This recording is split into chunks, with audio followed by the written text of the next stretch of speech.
ఈరోజొక చక్కని కథ చెప్పుకుందాం. కథ పేరు తేలుకుట్టిన దొంగ. పూర్వం ఒక గ్రామంలో ఇద్దరు స్నేహితులుండేవారు. వారిలో ధర్మయ్య స్నేహపాత్రుడు, రామయ్య కొంచెం పిసినారి. ధర్మయ్యకు సంతానం లేదు. అందుకని అతను తీర్థయాత్రలు చేద్దామనుకున్నాడు. అతని వద్ద 200 వరహాలు నగదున్నది. ఆ నగదులో ఒక 100 దారిఖర్చులకుంచుకొని మిగిలిన 100 ఎక్కడన్నా భద్రంగా దాద్దామనుకున్నాడు. దాన్ని ఎక్కడ దాయాలో తోచక తన స్నేహితుడైన రామయ్యను సలహా అడిగాడు. నా దగ్గర నీ సొమ్ముంచగలనుగాని ఖర్చయిపోతుందని భయం. అందుచేత ఊరి బయట ఉన్న మర్రి చెట్టు కింద సొమ్ము పాతిపెట్టావంటే నువ్వు తిరిగొచ్చి తీసుకోవచ్చు అన్నాడు రామయ్య. ధర్మయ్యకీ సలహా నచ్చింది. అయితే పట్టపగలు సొమ్ము తీసుకుపోయి మర్రి చెట్టు కింద పాతిపెడితే ఎవరైనా చూసి తవ్వి తీసుకోవచ్చు. అందుచేత రాత్రి మాటుమణిగినాక ఆ పని చేద్దామనుకున్నాడు ధర్మయ్య.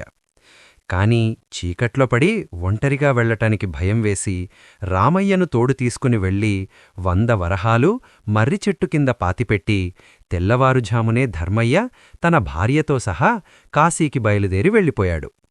ఆ రాత్రి రామయ్య చాలా పొద్దుపోయి ఇంటికి రావటం చూసి అతని భార్య బంగారమ్మ కారణమడిగింది. రామయ్య ధనం దాచిన సంగతి భార్యకు చెప్పేశాడు. ఆ మాట వినగానే బంగారమ్మకు దుర్బుద్ధి పుట్టుకొచ్చి ఆ సొమ్ము తీసుకురమ్మన్నది. రామయ్య మొదట ఒప్పుకోలేదు. కాని బంగారమ్మ బావిలో పడి చస్తానని బెదిరించినాక రామయ్య పెళ్ళాంచెప్పిన ప్రకారమే వెళ్ళి మర్రి చెట్టు కింద దాచిన ధనం తవ్వి తీసుకొచ్చాడు. దాంతో బంగారమ్మ నగానట్ర్యా చేయించుకుని పట్టరాని ఆనందంతో వంటినిండా తగిలించుకున్నది. కొంతకాలానికి ధర్మయ్య కాశీయాత్ర ముగించి స్వగ్రామానికి తిరిగొచ్చి అప్పటికప్పుడే మర్రిచెట్టు వద్దకు వెళ్లి ధనం దాచిన చోట తవ్విచూశాడు. సొమ్ములేదు. విషయం గ్రహించి ధర్మయ్య తిన్నగా గ్రామపెద్ద వద్దకు వెళ్లి తనకు జరిగిన అన్యాయం గురించి చెప్పుకున్నాడు. గ్రామపెద్ద ధర్మయ్య చెప్పినదంతా విని, లాభం లేదు ధర్మయ్య, నువ్వు అడిగినంత మాత్రాన రామయ్య నీ డబ్బు తిరిగివ్వడు. అసలు నువ్వు మర్రిచెట్టు కింద డబ్బు పాతినట్టు సాక్ష్యమే లేదు.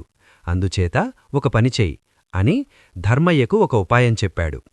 గ్రామపెద్ద ఇంటినుంచి ధర్మయ్య రామయ్య ఇంటికి వెళ్లాడు. ధర్మయ్యను చూడగానే రామయ్య గుండె గుభేలుమన్నది. అయితే ధర్మయ్య వాలకం చూస్తే అతనికి తన సొమ్ము పోయిన సంగతి ఇంకా తెలిసినట్టు కనబడలేదు. ధర్మయ్య ఇంకా మర్రిచెట్టు దగ్గరికి వెళ్ళినట్టు లేదు అనుకొని కాస్త ధైర్యం తెచ్చుకొని, ఏం ధర్మయ్యా, ఇదేనా రావటం?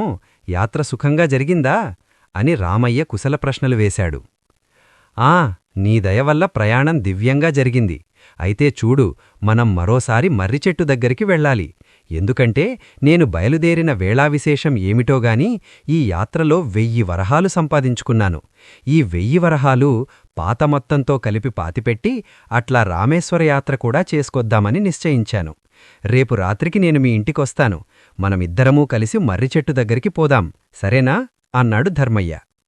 ఇద్దరూ కలిసి మర్రిచెట్టు దగ్గరికి పోవాలనేసరికి రామయ్య భయపడిపోయాడు.